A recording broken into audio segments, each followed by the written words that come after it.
Assalamualaikum warahmatullahi wabarakatuh. Pada hari ini kita praktikum daring pengolahan produk hewani, dan hari ini kita melakukan praktikum proses pembuatan corned beef. Ini merupakan salah satu dari pokok bahasan pengalengan daging.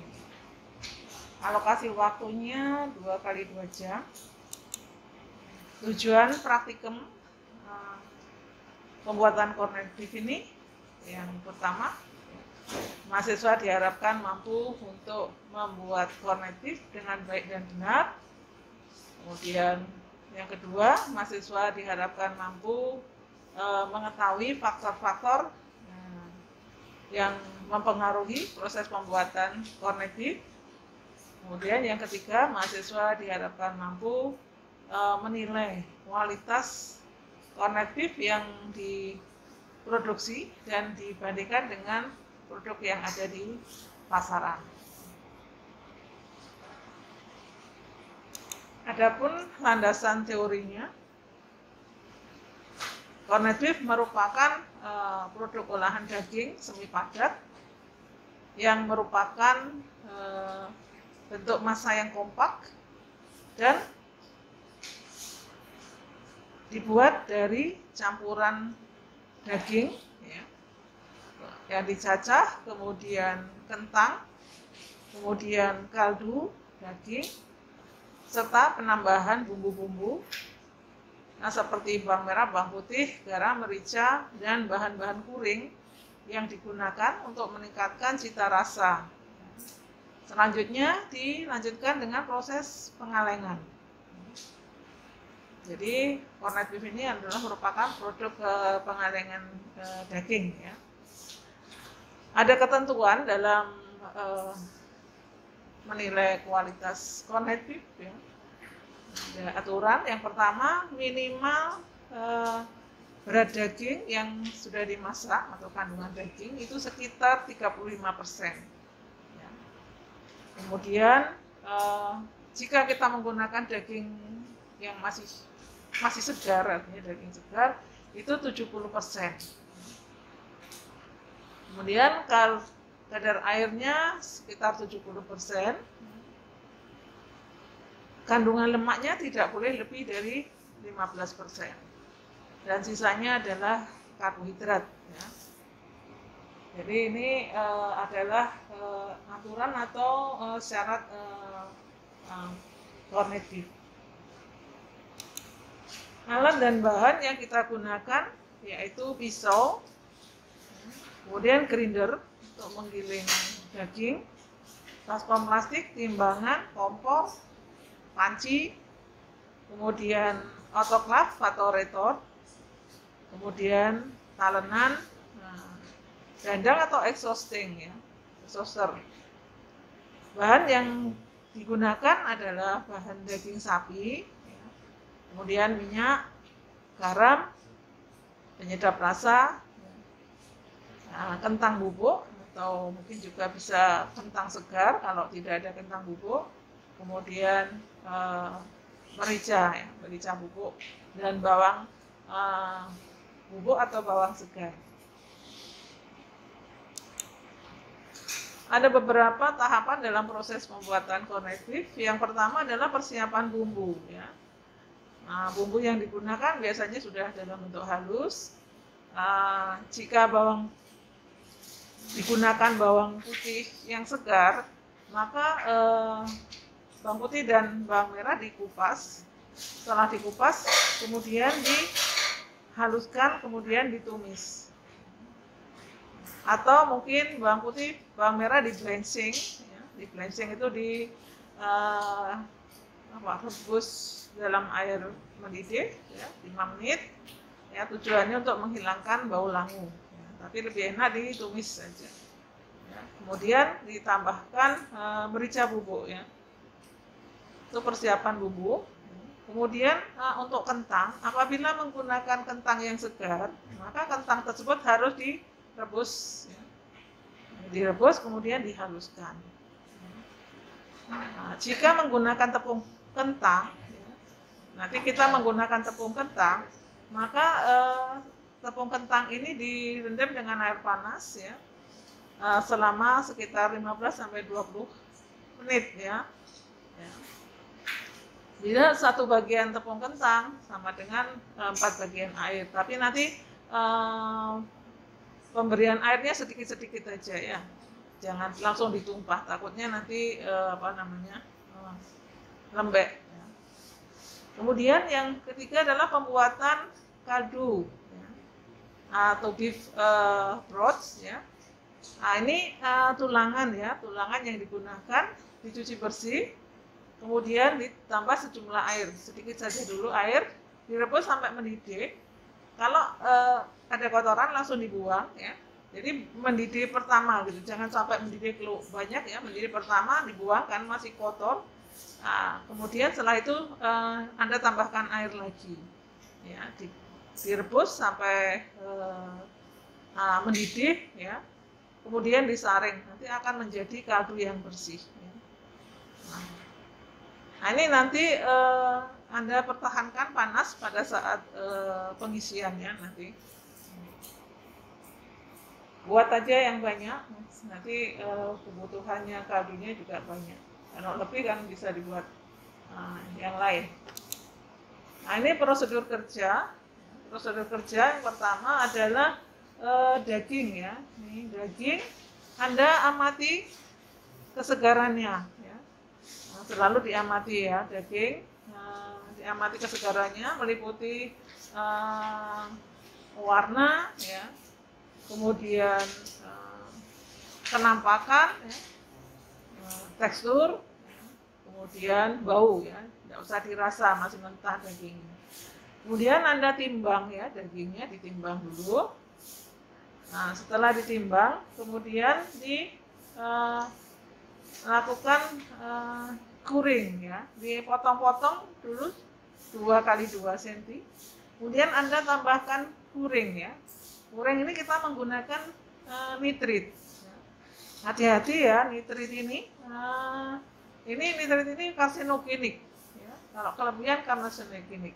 Kita menggunakan 150 ppm. Jadi 150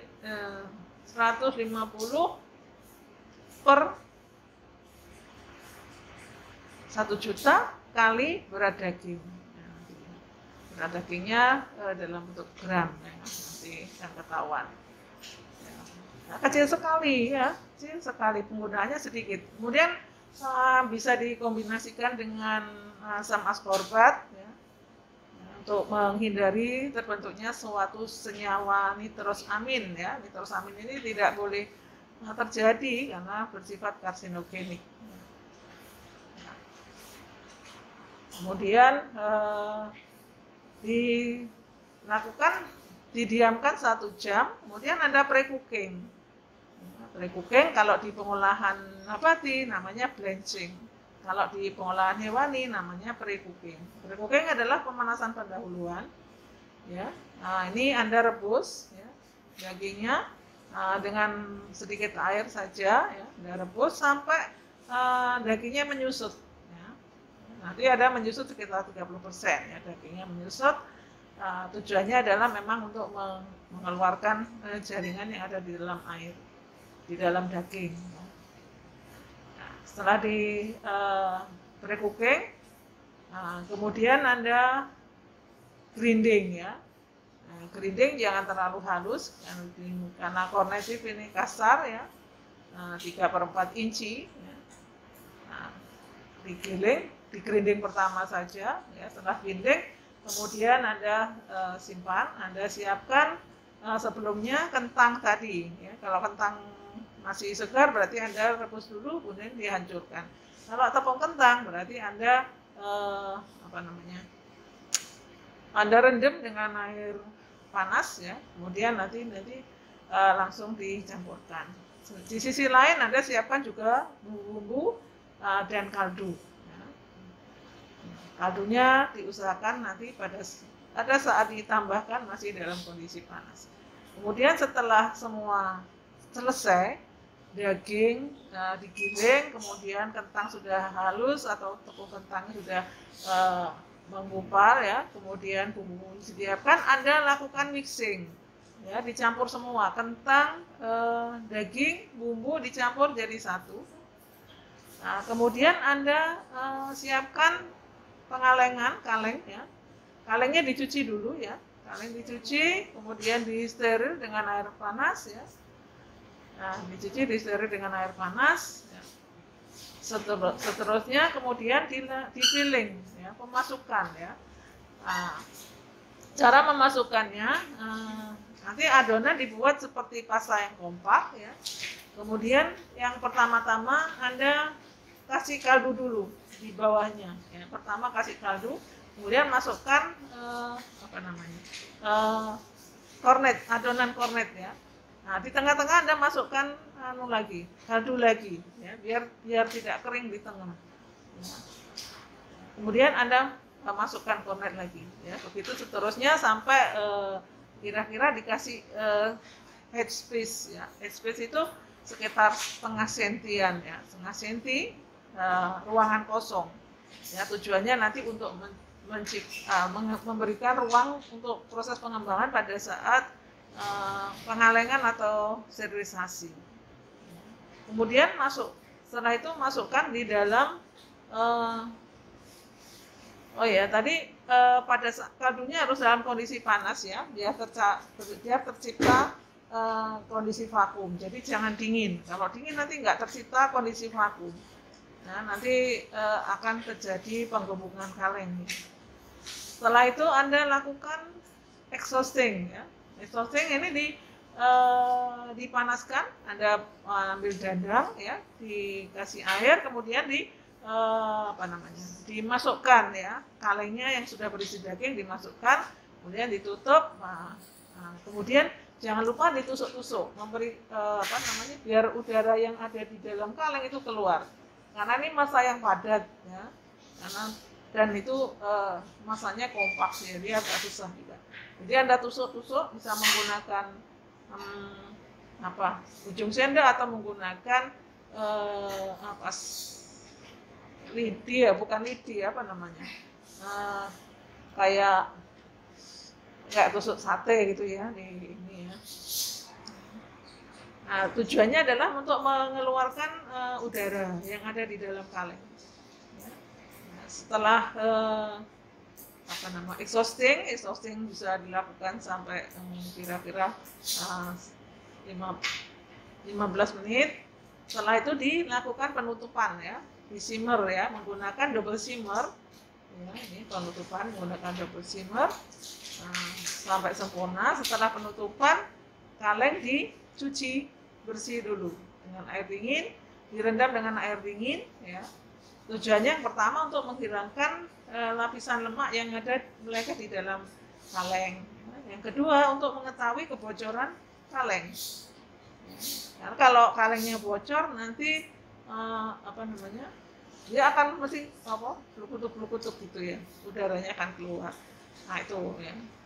Setelah itu Anda lakukan sterilisasi ya, menggunakan 121 selama 30 menit ya.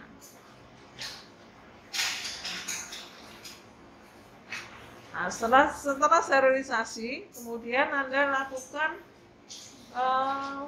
celup lagi ke dalam air ya. Tujuannya untuk mengetahui jika adanya kebocoran kaleng dan juga untuk head shock ya. Head shock itu adalah panas kejutan panas ya.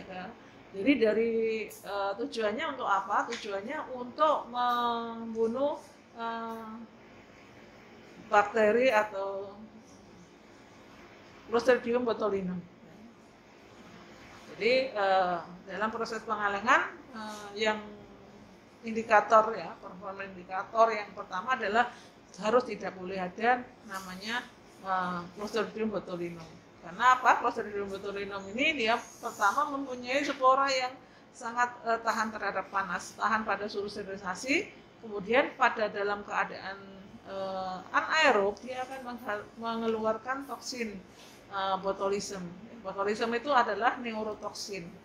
Jadi toksin yang apabila kita makan, maka dia akan mengikat oksigen yang ada di dalam otak, sehingga bisa menyebabkan kalau kita makan bisa langsung kejang-kejang karena oksigen di otak itu diikat sama sodium botulismnya, itu menyebabkan kematian ya. Jadi inti dari proses pengalengan itu ya, kan performance indikatornya yang utama adalah tadi, makanya dilakukan proses head shock karena Clostridium botulinum ini dia bersifat termofilik. Termofilik dia tahan pada suhu tinggi, makanya begitu diturunkan, diharapkan sporanya akan dorman, ya. tidak germinasi itu ya. Yang kedua juga untuk menghindari terjadinya overcooking ya, overcooking sehingga setelah pemanasan langsung di. Yang ketiga untuk menghindari terjadinya kaleng cembung. Jadi dengan ada tekanan dari luar maka kalengnya akan flat, datar, tidak cembung, karena pada saat sterilisasi di dalam isi daging itu mengembang ya, itu menyebabkan kalengnya akan cembung ya. Jadi dengan cara head shock untuk mengembalikan pada posisi datar. Saya kira itu untuk proses pengalengan ya. Dan setelah jadi ya, tolong dicek terjadinya kebocoran kaleng ya. Pertama, kualitas pengalengannya benar apa tidak ya. Nanti ada berapa kebocoran kaleng Anda catat, kalau tidak terjadi berarti tidak ada. Setelah itu Anda lakukan inkubasi ya.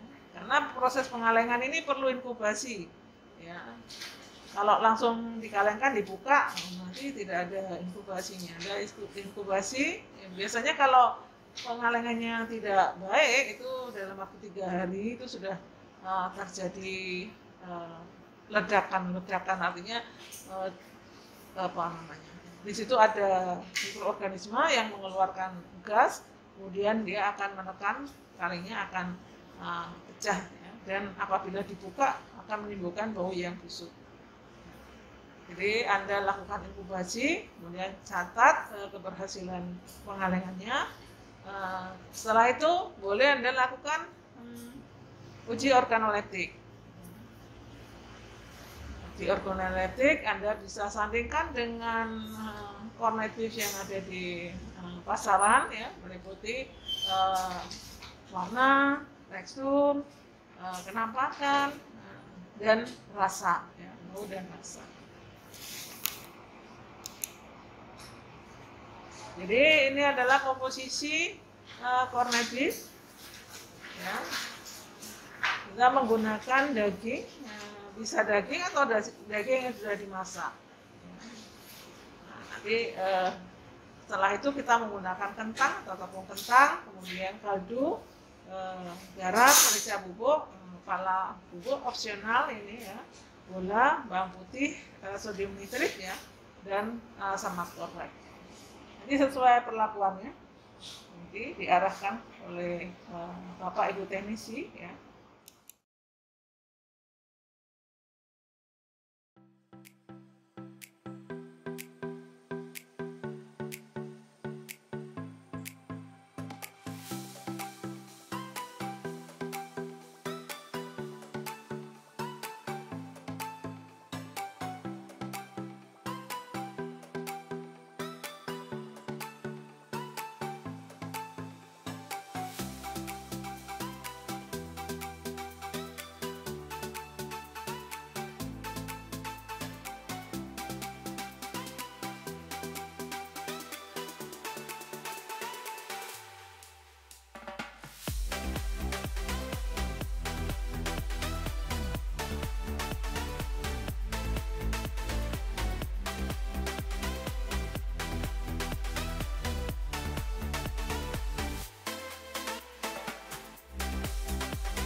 Ini adalah pengamatan ya. Karena bau, tekstur, warna, dan sini. Ini kornetusnya udah mati. Ya. Tadi sudah saya jelaskan ya. Nah, kemudian ini formatnya ya, judul, laporan tujuan praktikum, data pengamatan, perhitungan jika ada, pembahasan, kesimpulan, daftar pustaka, dan jawaban pertanyaan. Nah, saya kira itu pengarahan pada praktikum pembuatan kornetif pada hari ini. Selanjutnya kita akan langsung saja praktek. Nanti jika ada pertanyaan nanti kita diskusikan pada saat praktek. Saya tutup dulu dengan bacaan alhamdulillah. Alhamdulillah wabillahi taufiq wal hidayah. Wassalamualaikum warahmatullahi wabarakatuh.